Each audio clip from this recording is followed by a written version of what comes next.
satipatthana dan cara prakteknya nanti.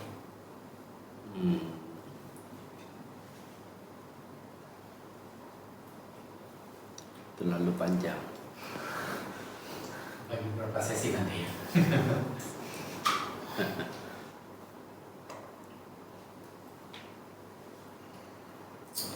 Tidak pas dengan suasananya. Ya. Membahas satipatthana. Ya kalau dipas-paskan sih bisa sih. Hanya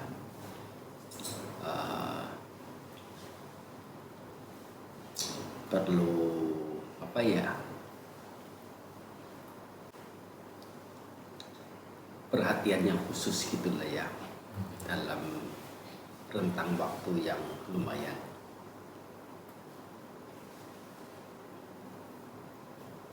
Satipatthana artinya adalah perihal-perihal yang mendukung bagi sati. Jadi sati atau peningatan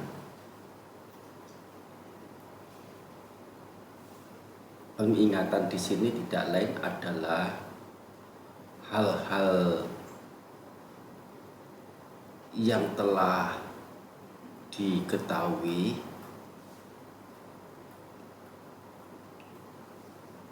dari sisi baik, sisi benar, sisi bijaksananya,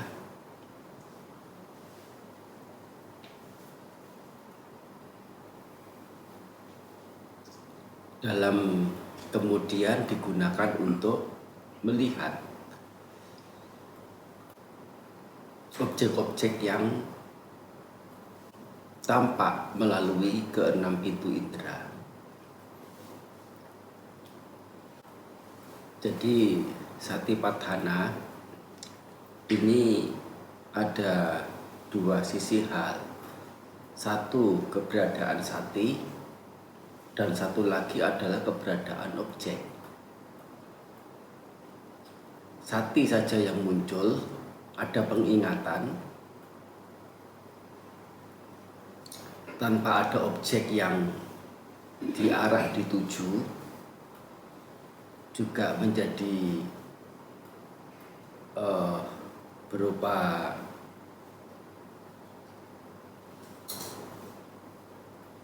bayang-bayang saja.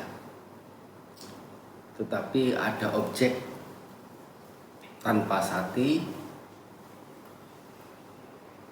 akan menjadi liar. Menjadi liar itu tidak dapat dipastikan akan mengarah pada ke akhir derita.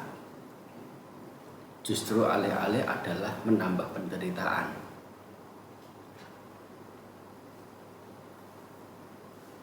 Bagaimanapun sati ini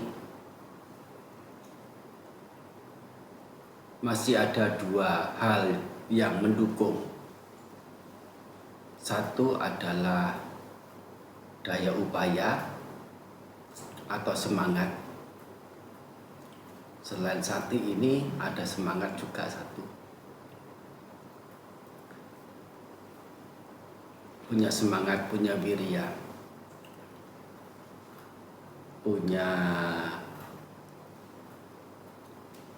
dalam bahasa Jawa itu greget, ya, punya kemauan,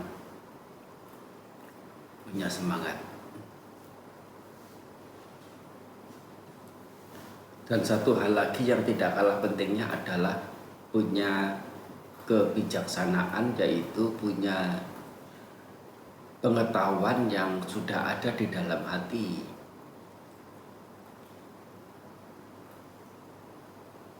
Sebutannya adalah punya panya.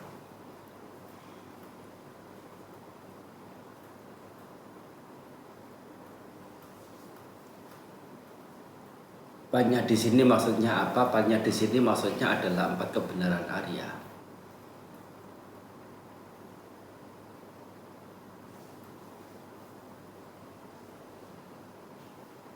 atau setidaknya Panya di sini adalah pemahaman tentang kemunculan dan kepadaman, yaitu sebagai yang anicca. Nah, ketiganya ini yaitu sati yang pertama didukung oleh dua yang lain. Semangat, ya semangat ini istilahnya macam-macam. Ada wirya, boleh, padhana juga boleh, wayama juga boleh, atau atapi juga boleh. Semuanya mengacu pada satu makna, yaitu semangat. Dan satu lagi didukung oleh panya. Panya ini juga punya nama lain. Panya boleh, pajanana boleh, sampajanya juga boleh, dhamma wicaya juga boleh,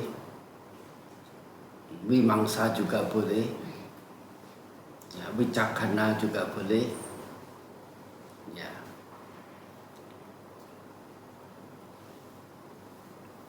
Yaitu adalah padanan kata untuk panya, kebijaksanaan, tidak lain adalah pengetahuan secara benar terhadap keberadaan yang terkategorikan menjadi 4, yaitu dukkha sacca, dukkha samudaya sacca, dukkha nirodha sacca, dan dukkha nirodha gamini patipada sacca. Ini namanya punya dua pendukung, yaitu berupa semangat dan kebijaksanaan. Ketiganya ini antara wirya, sati, dan panya ini bersama-sama bekerja sama dalam proses batiniah saat keenam indera ini salah satunya mengetahui objek baik berupa fisik maupun non fisik.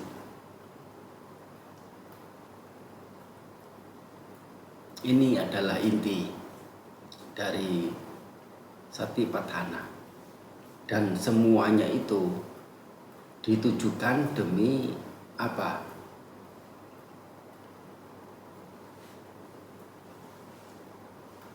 Demi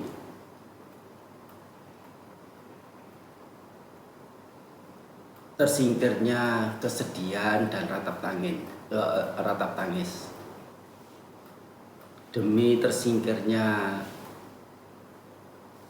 penderitaan dan duka cita, demi tertembusnya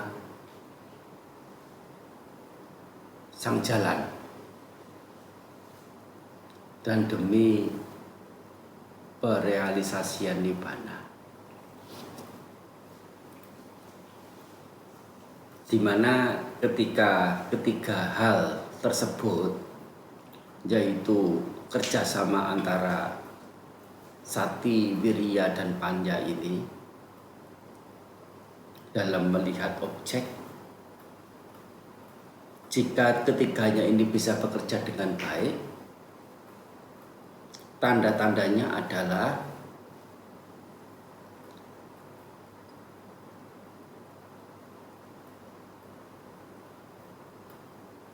keserakahan dan kebencian akan sirna dari dalam batin.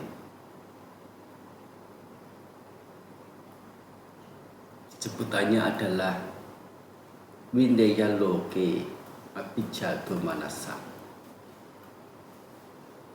Windeya loke abijja domanassang, nah itu kalau dalam bahasa Palinya, yaitu menghancurkan keserakahan dan kebencian dalam pancakandha ini. Kata loke di sini maksudnya adalah pancakandha, yaitu tubuh dan batin. Sesungguhnya intinya adalah demi ini saja. Intinya adalah demikian. Tetapi objek-objek itu dipilah-pilah sedemikian rupa, secara umum dipilah menjadi 4: kaya, wedana, cita, dan dhamma. Boleh salah satu ditekuni, tidak harus 4-4-nya.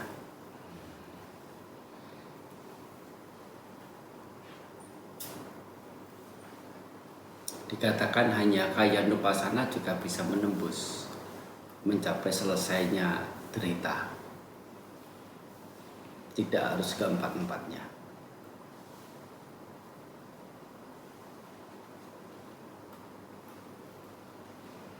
Seperti seorang mahasiswa kedokteran, semuanya mahasiswa kedokteran. Ini satu spesialis bedah, satu spesialis internis, satu spesialis apa? Spesialis apa? Anestesi. Ya, apa namanya, THT. Semuanya dokter semua, tetapi punya spesialisasi sendiri-sendiri, punya izin praktek juga.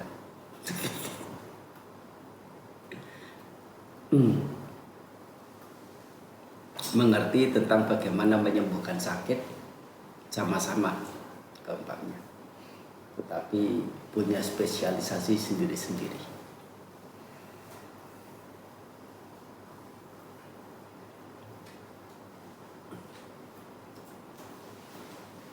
Terlebih di dalamnya dari keempat hal itu masih terpilah-pilah lagi. Kaya nupasana sendiri masih ada dalamnya, itu anapanasati 1, memperhatikan masuk dan keluarnya nafas sebagai yang pertama dan juga sebagai yang paling simpel.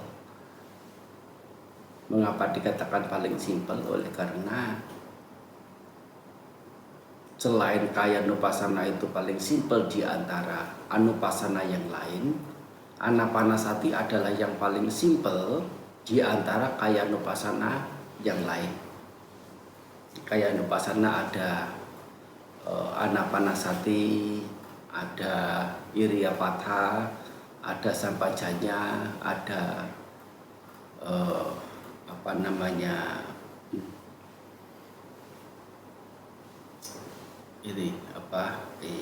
patikulasannya,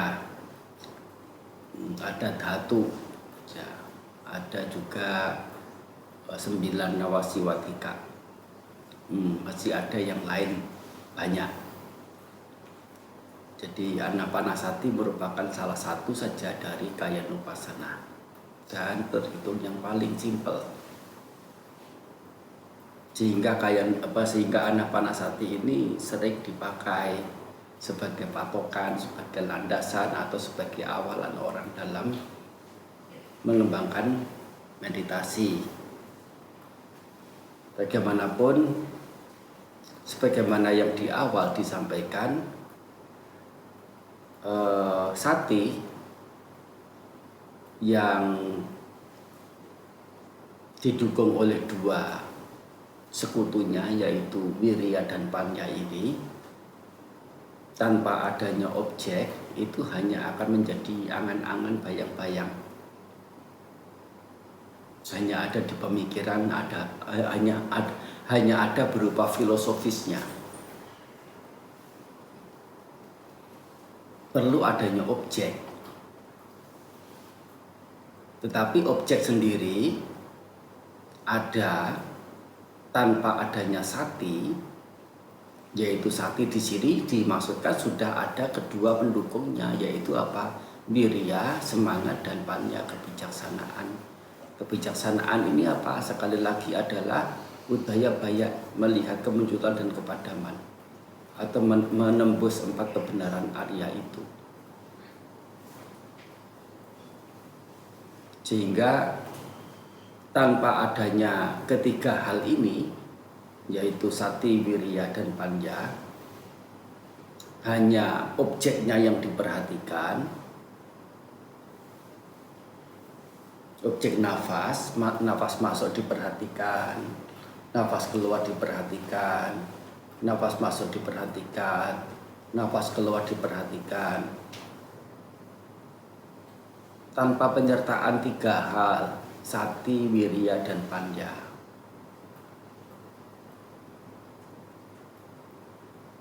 Nonsense itu disebut sebagai pengembangan batin.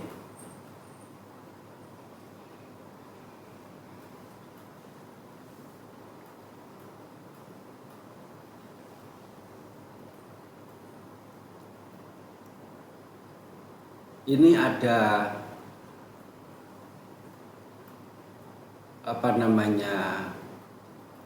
ada bukti nyata di pustaka suci, begitu yang disampaikan demikian ini. Meskipun yang disampaikan demikian ini sepertinya kok asing dari apa yang secara umum dimengerti, bahwasanya kalau bermeditasi dengan objek salah satu, misalnya anapanasati, cukup memperhatikan nafas. Tidak ada yang namanya tiga hal ini, wirya, sati, panja. Ini Bante mau cari apa? Cari populer atau cari apa?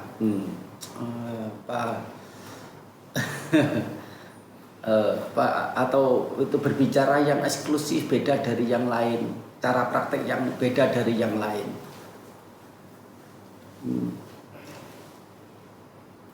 Barangkali itu ada keinginan untuk itu, tapi setidaknya apa yang disampaikan itu jauh lebih pantas oleh karena bersesuaian dengan Tipitaka.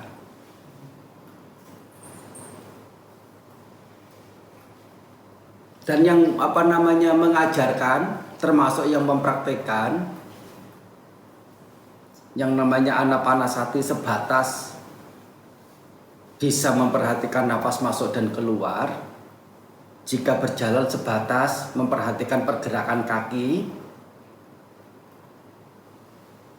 tanpa ada penyertaan tiga hal, sati, wirya, dan panja.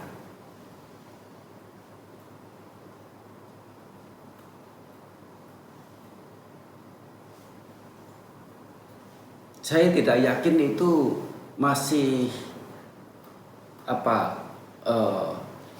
bersesuaian dengan apa yang Sang Buddha maksudkan dalam pengembangan batin.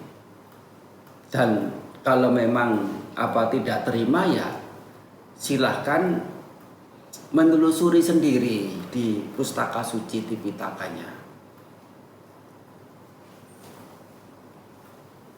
Dan ini bukannya semacam meledek. Kan aku nggak mengerti dengan Tipitaka yang berbahasa Pali. Loh, Anda nggak mengerti kenapa ngotot?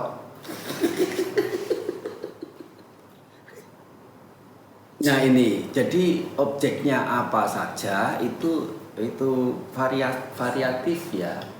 Mau anapanasati boleh, mau semacam salah satu di antara organ tubuh juga boleh. Apa itu misalnya tulang atau rambut atau gigi, kuku, kulit, apalagi mau apapun bisa. Tetapi yaitu objek kulit begitu ya. Objeknya kulit, teringat kulitnya si Anu, bersih, mulus, kuning keemasan, menarik, ya menyenangkan. Aku mau, semuanya ada perhatian khusus di situ. aku mau, ya. Nanti nanti ketemu dia, tahu, sadar, sedang berpikir untuk ketemu dia, punya kesadaran. kemudian menghubungi dia, sadar sedang menghubungi dia, punya kesadaran, punya perhatian, berbincang-bincang dengan dia, sadar, penuh kesadaran berbincang-bincang dengan dia, menarik perhatian dia, sadar sedang menarik perhatian dia, tahu dia tertarik, sadar, ya dia sedang tertarik juga, akhirnya pacaran, sadar sedang pacaran, ya akhirnya menikah, sadar sedang menikah. Apakah kesadaran sedemikian rupa yang dikembangkan?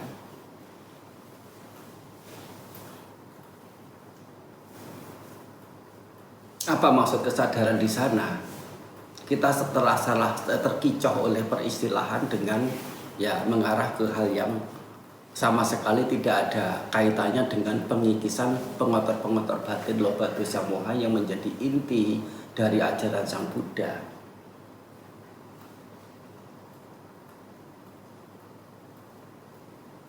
Memang loba dosa moha ini lihai sekali,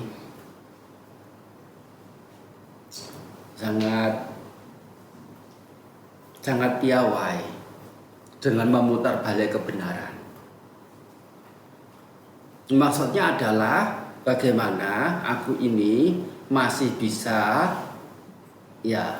terperangkap dalam jerat mara, tetapi satu sisi yang lain tidak usah menderita dari akibat terjerat oleh jerat mara itu. Artinya masih pengen menyenangi kesenangan-kesenangan indrawi, tapi tidak mendapatkan dampak bahaya dari kesenangan indrawi. Jadi ajaran Sang Buddha muncul, diterima, tapi diterimanya tidak sungguh-sungguh, tapi diterimanya dengan mengakali ajaran Sang Buddha, yaitu atas dasar bujukan si Mara ini juga. Masih melekati kesenangan indrawi. Bagaimana caranya ya? Kira-kira Buddha punya ajaran yang bisa membuat aku yang masih mau diikat oleh kesenangan indrawi, diikat oleh jerat mara ini, tetapi tidak bisa mendapati akibat dari terjerat oleh jerat mara itu. Dan ini permisi bicara itu mengecohkan ajaran Sang Buddha, mengecohkan Sang Buddha sendiri, menjadi seseorang yang mempermainkan Sang Buddha.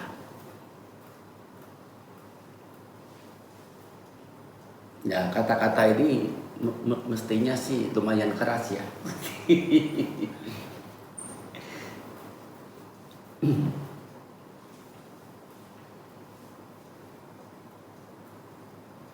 Jadi sesungguhnya sampai di mana keyakinan kita pada Sang Guru Agung. Dan kalau memang tidak ada keyakinan yang kuat,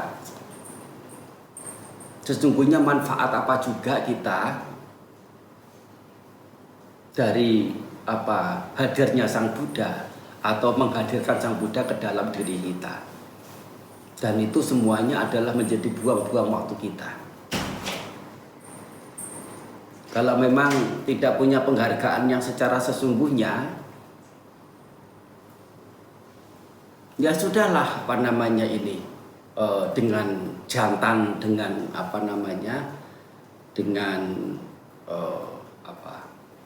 lantang menyatakan aku berpihak pada mara, aku berpihak pada kesenangan indrawi,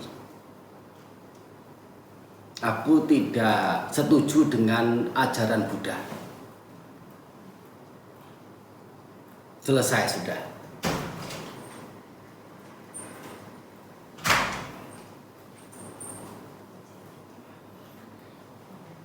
Walaupun memang bagi mereka yang sudah menaruh keyakinan secara baik dan benar pada Buddha, bukan berarti mereka tidak ada kendala, tidak ada halangan. Mara memang luar biasa selalu menghalangi. Tetapi setidaknya kalau dengan keyakinan yang benar, yang baik dan benar, menerima ajaran sang guru dengan baik dan benar, tidak mengecohkan ajaran sang Buddha, tidak mengecohkan sang Buddha, tetapi karena kekuatan indera masing-masing, indera yang bersangkutan itu yang masih sangat terbatas, masih tertatih-tatih, itu tidak soal. Silahkan berlatih. Setiap orang punya jenjangnya sendiri, tidak dipaksakan untuk dalam 7 hari itu mencapai tingkat kesucian arahata. Tidak dipaksakan 7 tahun mencapai tingkat kesucian arahata. Tapi setidaknya punya konsistensi terhadap diri, terhadap ajaran sang Buddha, maksudnya konsistensi dalam hal berkeyakinan, konsistensi dalam menerima ajaran.